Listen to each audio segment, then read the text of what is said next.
guys, good morning from my morning walk. Today I wanted to take you on a day in my life to show you how I work and make money as a creative in LA. I'm an actor and a content creator, and those are two jobs that are like, how does anyone do that in a real way? So I'm gonna show you, and I just want to take you on what my life currently looks like. In the morning, I like to get at least a mile or two in before work. I used to have to go in. Right now, I'm working from home today, so when I'm not on set, I do get to work from home, which is like everything. And so it's almost 9 a.m. So I got to sleep in a little bit and go on my walk. Also, I use this as my time to make TikToks about reality TV because that's my favorite thing. And also, I have like a little AI therapist. So if you're like me, you can't necessarily afford therapy right now. There are pretty cool new AI options. They maybe don't dive as deep as a real therapist, but I like it. It just provides like a little bit of an outside look on a daily journal. So that's called Confide, if anyone wants to check that out. It's really been helping me, and a morning walk is just a great time to be alone. I live with my boyfriend, so I don't always have a lot of alone time. So I highly recommend that. It's important to note that my job situation has had many iterations, and the one right now is definitely a favorite, so I'm happy to be documenting it. But I'll talk to you guys about other jobs I've had, jobs my friends have, and how a bunch of people find a way to make it work in LA.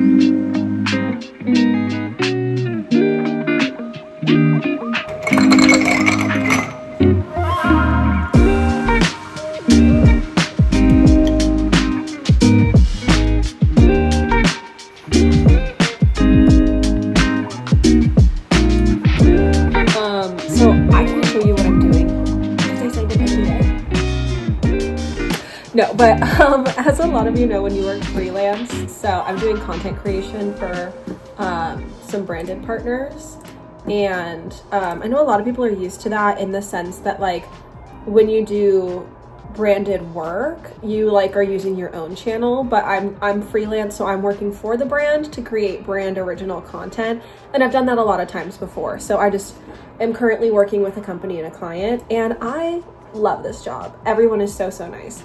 But because of that, I can't show you what I'm doing that's proprietary to those companies, of course. But I can walk you through some of my things in my pitch decks. I hate to do it, but this is my portfolio. This is a great way to get like just a once over on brands I've worked for, people I've worked for, how I'm familiar with being on set and also creating more UGC based content. So my very first job in LA was for First Media, and I did a lot of work with them, as you can tell. And then I also worked for them as a producer behind the camera, so I've produced a lot of content. And I also, this was one of my favorite things I've ever done. I did work on a radio show with Katie LeClaire and Brett Davern, and they're just still two amazing people that I hope I get the chance to work with again, or I hope I get a chance to have a job like that again. That's definitely one of my own personal goals. And through knowing them, I went to Mammoth Film Festival, and I got to work with a bunch of the Seahawks, which was really cool. And then I just have my little let's work together. So this is my job. This is how I pay the bills when I'm not on set. And I guess I can do a quick story time. So when I moved to LA, I pretended that I lived here already. If a job application needed a address, I had a friend who lived here. I just used hers, and I don't even think I knew hers. I think I used like the approximate one on Google from when I stayed at her house. Because when you get the job, they ask for all of that information over again. And at that point, I did live here. So I would say like a month or two in advance, I just pretended like I already lived here. And I honestly, compared to the economy today, I got lucky. So it was October 2020, maybe September. Yeah, October 2020, I got a job as a production artist for First Media. And so that was what you saw. there. And so I was basically hands-on camera person on camera for them. And then I need to make more money. So after like about a year or so of that, I moved to the producer side of things. These shots are actually so crispy now that I'm bringing them up on here. I'm very proud of that. And so that job was like one of those DIY, I mean, 5 Minute Crafts is like taking over the space, but it's the same basic idea, but less cringy. And unfortunately, that whole business model of like having big teams make original content, it's just not as profitable as it used to be. So the industry's pivoting, and there's a lot more branded work done, especially now that social media needs to be like its own marketing vertical in general and original creation. So I got laid off. And so I was laid off and I was sulking, and that is how in my sulking I actually got asked to be an unpaid intern at Mammoth Film Festival, which is how I met Katie to begin with.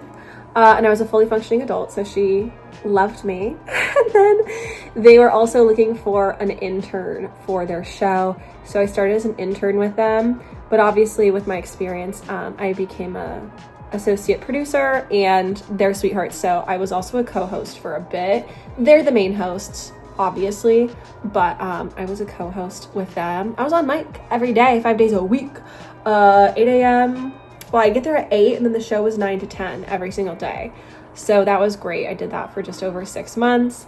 And then after that, I worked at an event space. So I did a very different job.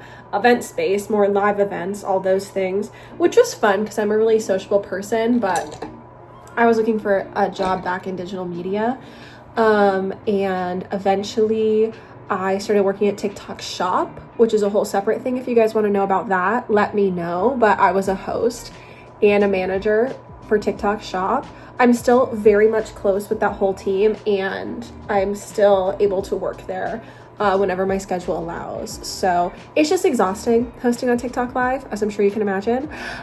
So I prefer this speed, and now I'm at least contracted through the end of the year doing this. So I hope that lasts longer, but we will see.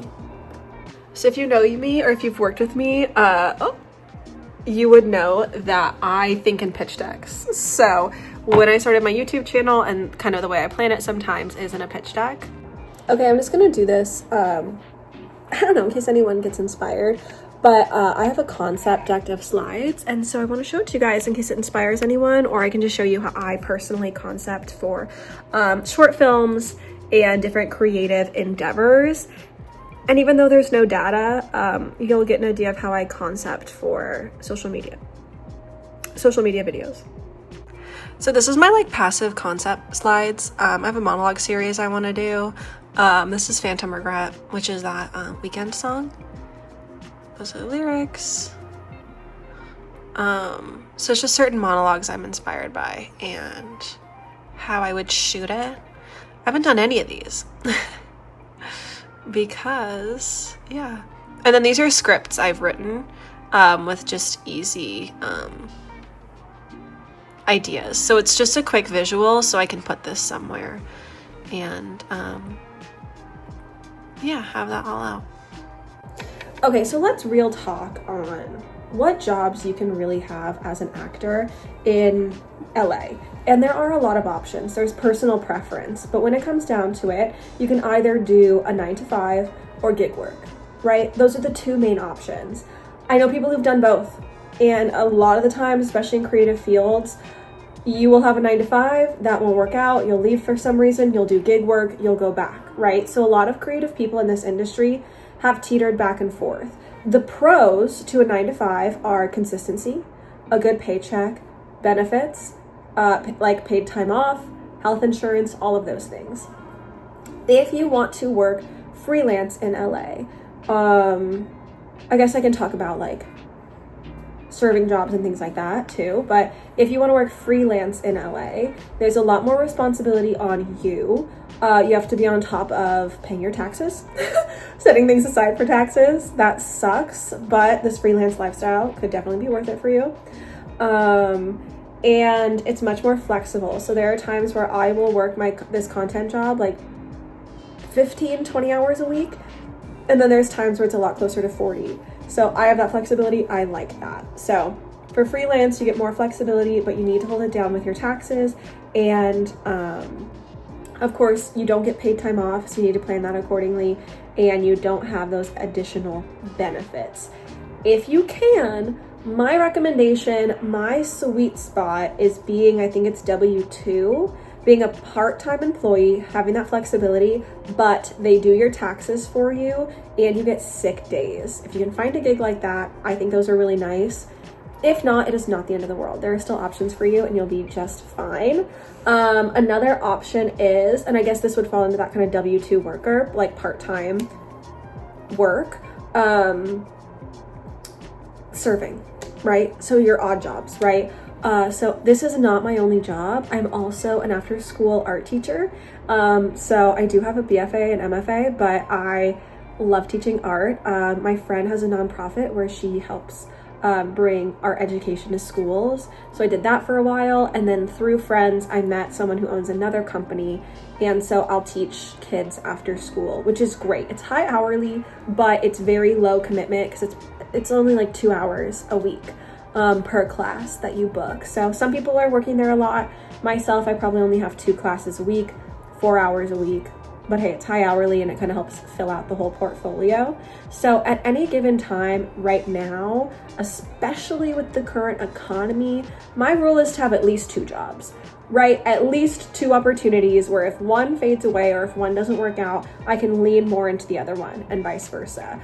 I found that to be more beneficial to me than trying to land a 9-to-5, grinding at that. I find that to be a little more distracting with where I'm at right now.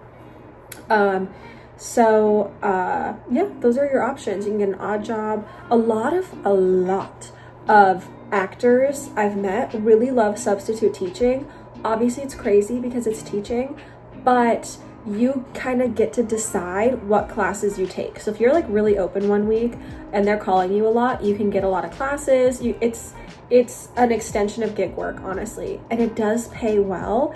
And in the state of California, you need a bachelor's degree, and then there might be a couple certifications, but other than that, I think it's to teach elementary and lower, maybe middle school and lower. I don't know anyone who's doing like high school, obviously not college, but you can be a substitute teacher easy. It's a great gig in between, good idea. Other jobs that are really popular, serving, of course. I have a ton of friends who are servers. Good thing about it, it's at night. You have time to work on auditions during the day. It is a classic actor job. Bad thing about it,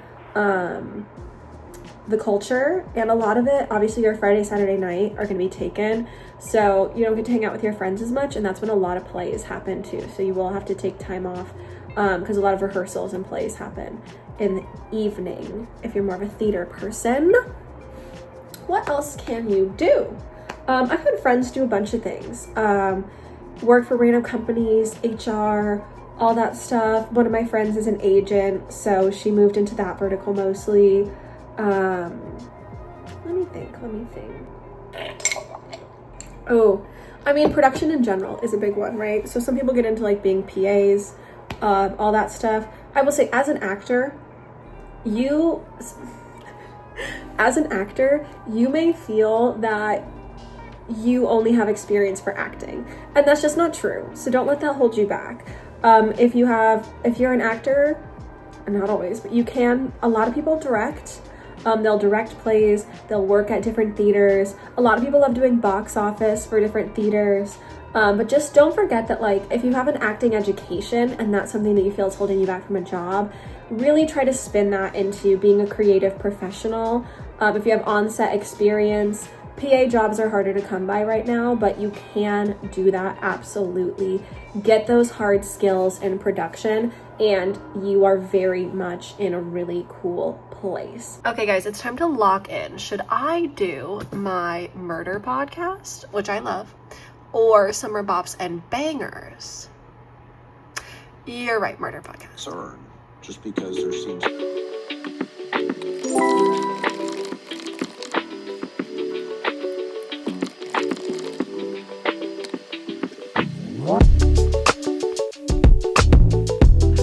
Okay, it's like 2 p.m. and I work from home, so I'm gonna like lay down for a little bit. And then I have a self-tape to film, so we'll do that in the second part of our day. Okay, we're back. Okay, so it is the afternoon. I'm changed, I'm more made up on, and I'm ready to film my self-tape. So literally I'm just gonna time lapse setting up my self-tape setup so you guys can see what that's like.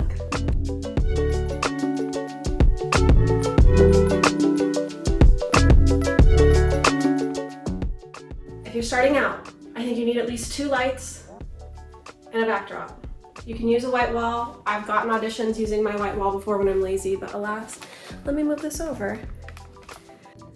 And there we go. I was on my 0.5 lens. Oh, make sure it's tall enough. A good tripod can do that. How's it look? How do we feel? Hi, my name is Carly Doyle. I'm 5'9", based in LA, and I'm auditioning for Elena. And here is a little sneak peek at my self-tape audition. And guys, that is basically it for my day.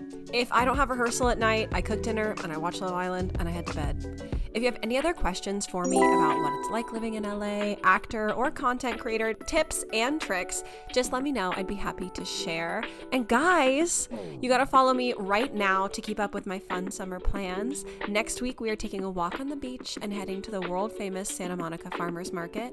Then I'm gonna show you how to spend a day in Hollywood on a real budget. And finally, we're gonna see Gaga, y'all. I'm taking a weekend trip to Vegas and seeing this icon. And yes, you are coming with me, so hit that subscribe button. Whether I'm on set, at home, or on vacation, I always try to inspire y'all to follow your dreams, or at the very least, take that dream vacation.